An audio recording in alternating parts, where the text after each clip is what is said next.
Ciao a tutti, bentornati sul mio canale, bentornati in questo nuovo video. Non dimenticatevi di iscrivervi e di aiutarmi a crescere nelle classifiche di YouTube, anche perché devo arrivare a 10.000 followers, subscribes, anzi si direbbe 10.000 iscritti per poter usufruire di alcune cose speciali e offrirvi dei video anche fatti in modalità diverse, tra cui anche le stories.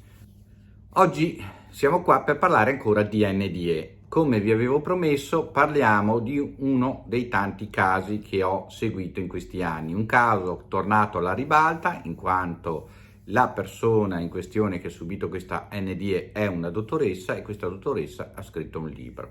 Mi pare che sia recentemente anche apparsa su un documentario su una delle TV on demand, dovrebbe essere Netflix se non erro. Parliamo di Mary Neal. Mary Neal è una chirurga o un chirurgo, come si direbbe meglio, ortopedico, specializzata nella colonna vertebrale ed ha avuto una NDE, una premorte che scientificamente è impossibile da spiegare né da lei, che è appunto una dottoressa ultra specializzata, né dai suoi colleghi. Andiamo a vedere come si sono svolti i fatti.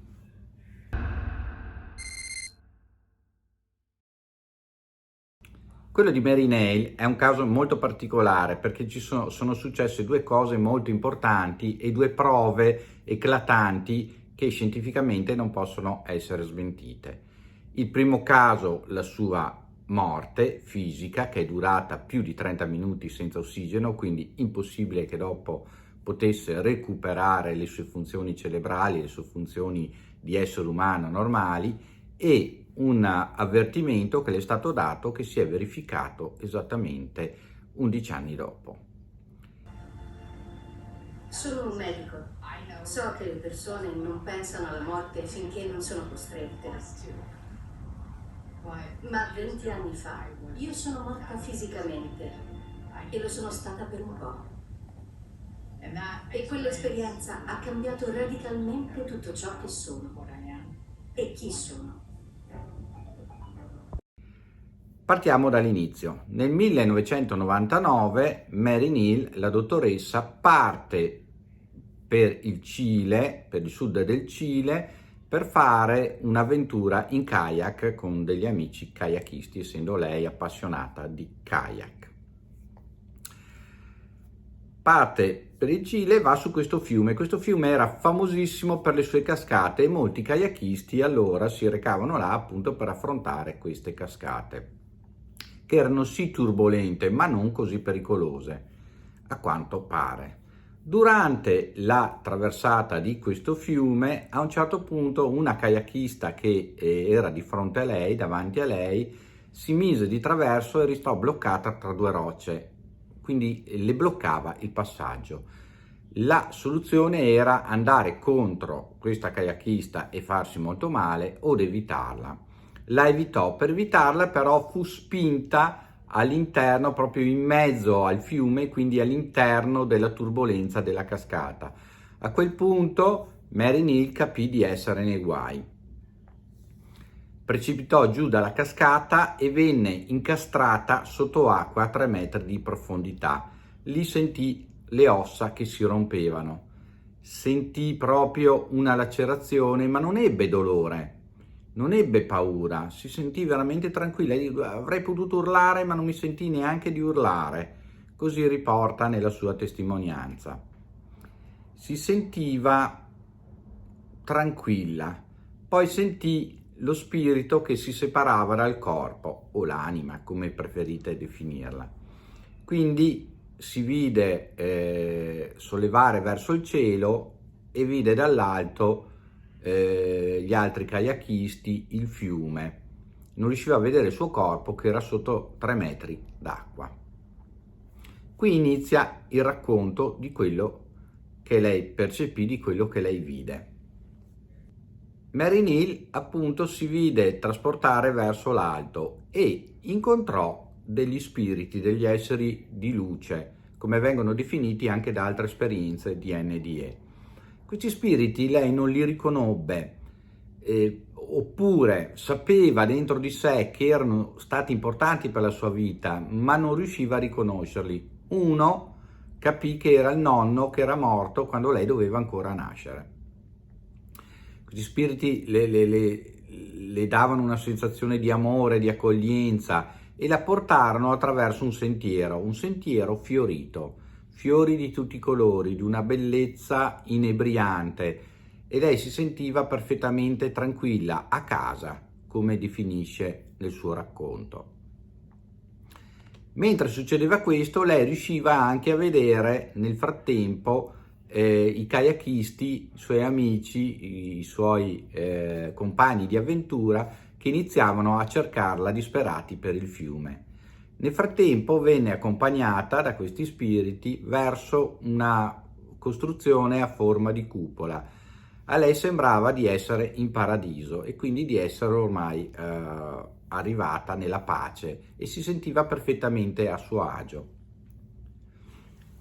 Continuava ad avere questa esperienza, e anche guardando verso il basso a vedere i suoi compagni che la cercavano disperatamente. Ormai erano passati più di 15 minuti, dal racconto ovviamente dei compagni che avevano verificato l'ora con l'orologio. Essendo tutti abituati al primo soccorso, al pronto soccorso, sapevano benissimo che ci sono i 5 minuti di tempo, dopodiché le speranze si affievoliscono sempre di più. Erano passati 15 minuti e ormai avevano desistito dal cercarla, dal trovarla viva, però avrebbero voluto comunque recuperarne il corpo per poterlo portare al marito a casa. Gli altri membri del gruppo cercavano di raggiungermi, ma non ci riuscivano più. E dopo forse 15 minuti avevano rinunciato a salvarmi. Ormai l'obiettivo era tentare di recuperare il corpo. Improvvisamente uno dei kayakisti vide il salvagente della dottoressa galleggiare sul fiume e si rituffò in acqua pronto per recuperarlo. Quando arrivò a recuperarlo e lo prese per sollevarlo e portarlo con sé a riva, sentì sbattere contro la propria gamba il corpo della dottoressa. Capì quindi che la dottoressa era attaccata sotto al salvagente, quindi la trascinò verso l'alto e la portò a riva. Quando la portò a riva ormai erano passati quasi 30 minuti, quindi non c'era più nessuna possibilità che la dottoressa tornasse in vita. Ciò nonostante, i suoi amici e colleghi iniziarono a farle la rianimazione. Durante questo momento di rianimazione, lei, che non voleva tornare indietro, sentì gli spiriti che gli dicevano che avrebbe dovuto tornare indietro. Doveva tornare indietro perché avrebbe dovuto portare avanti delle altre cose nella vita, e le diedero anche una premonizione, una profetizzazione. Quindi le predissero una predizione, le predissero una cosa che sarebbe successa nel suo futuro, però non le diedero una data certa. A questo punto, pur a malincuore, lei si sentì trascinare via da quel posto. Quando i suoi colleghi che la rianimavano videro che aprì gli occhi, rimasero stupefatti che si fosse rianimata. Era un tentativo più dato dalla disperazione, dal non voler ammettere che fosse morta, da non voler tornare indietro con l'amica morta, ma non si aspettavano certo che dopo 30 minuti di questo corpo immerso nell'acqua, livido, gonfio, bluastro, come si era presentato quando l'avevano tirata all'asciutto, si sarebbe ripreso. Quindi quando lei spalancò del tutto gli occhi, capirono che si stava riprendendo. A questo punto erano in mezzo al nulla, in mezzo alla giungla, la caricarono su una dei kayak a mo' di barella e la portarono cercando la prima strada sterrata, il primo percorso sterrato che fosse percorso anche da trattori, da animali da soma, un carretto, qualsiasi cosa, pur di portarla al primo posto di soccorso possibile. Fatalità, appena arrivati su una strada sterrata, una carovaniera che attraversava questa foresta vicino al fiume, trovavano che passava di lì un'ambulanza. Una cosa impossibile nel sud del Cile negli anni 90, in quanto le ambulanze proprio non c'erano, non le avevano. Ciò nonostante, riuscirono attraverso questa ambulanza arrivare anche ai loro mezzi, seguire l'ambulanza e portarla in un ospedale. Quando arrivò all'ospedale, dopo una prima visita, i medici dissero che non avrebbe superato la notte. Quindi anche il marito fu informato che la moglie probabilmente non avrebbe superato la notte e di quello che era successo. La dottoressa Mary Neal invece si riprese, stette un mese in ospedale, subì qualche operazione, in quanto aveva ossa rotte e legamenti strappati, dovette rimparare piano piano a camminare e poi tornò a casa dove proseguì con una lunga riabilitazione. Non riusciva a spiegarsi quello che era successo. I suoi colleghi medici all'ospedale nemmeno. Nessuno poteva tornare, dal punto di vista scientifico, vivo dopo 30 minuti di annegamento, senza aver avuto l'opportunità di aver avuto ossigeno al cervello. Sicuramente inizialmente anche i medici in Cile pensavano che la signora non sarebbe più stata normale, non avrebbe più avuto una vita normale, sarebbe stato un vegetale se fosse sopravvissuta. Invece lei riacquistò la parola, riacquistò la memoria, riacquistò le capacità cognitive e tornò a fare il medico nonché chirurgo della colonna vertebrale, lavoro che fa tutt'oggi. Ma la storia di Mary Neal non finisce qua. Quale fu la premonizione? Quale fu la previsione di quello che sarebbe successo che gli trasmisero gli spiriti?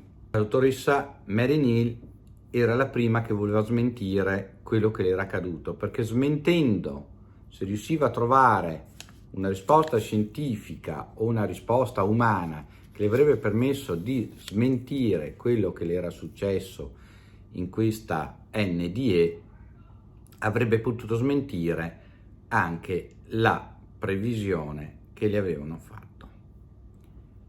Infatti le avevano profetizzato che il figlio, che allora aveva 9 anni nel momento dell'incidente, sarebbe morto.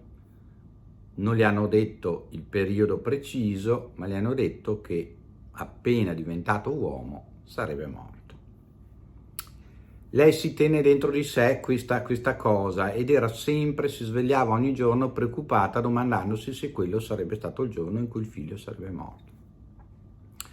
Quando il figlio ormai raggiunse quasi 18 anni ed erano in montagna a sciare, lo affrontò una mattina andandolo a svegliare in camera e le raccontò questa cosa e il figlio un po' ci rise su con la mamma, però poi accettò questa cosa, disse vabbè, insomma, poi sono arrivato fino adesso, probabilmente poteva essere che le cose fossero anche cambiate. E così anche la dottoressa Mary Neal se ne fece una ragione. Pensò che ormai, visto che il figlio aveva superato i 18 anni, la previsione non è che fosse stata sbagliata, visto che lei comunque era sopravvissuta dopo essere stata morta per 30 minuti, quindi impossibile dal punto di vista scientifico, ma che le aspettative di vita del figlio fossero cambiate, che qualunque sia la forza dell'universo, Dio, gli spiriti, eccetera, avessero cambiato idea per quello che riguardava la vita di suo figlio.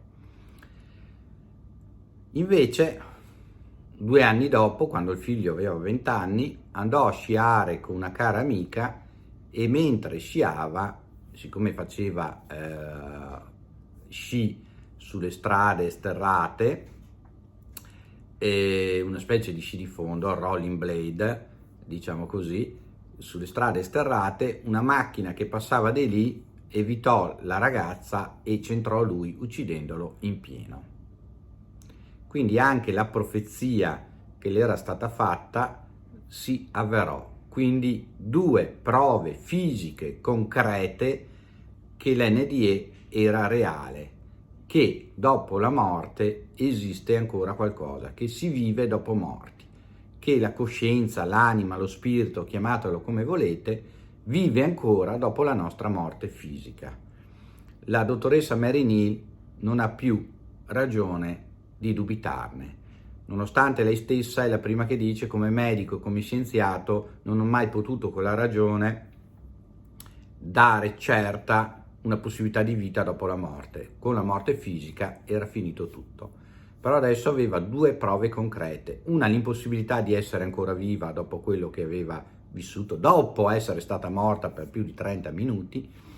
La seconda, il fatto che la predizione che riguardava suo figlio sia avverata matematicamente, quindi fisicamente lei sapeva che il figlio sarebbe morto, e così è successo. La morte non è l'ultima parola e non è la fine. La morte è solo la perdita fisica. So che mio figlio è da qualche parte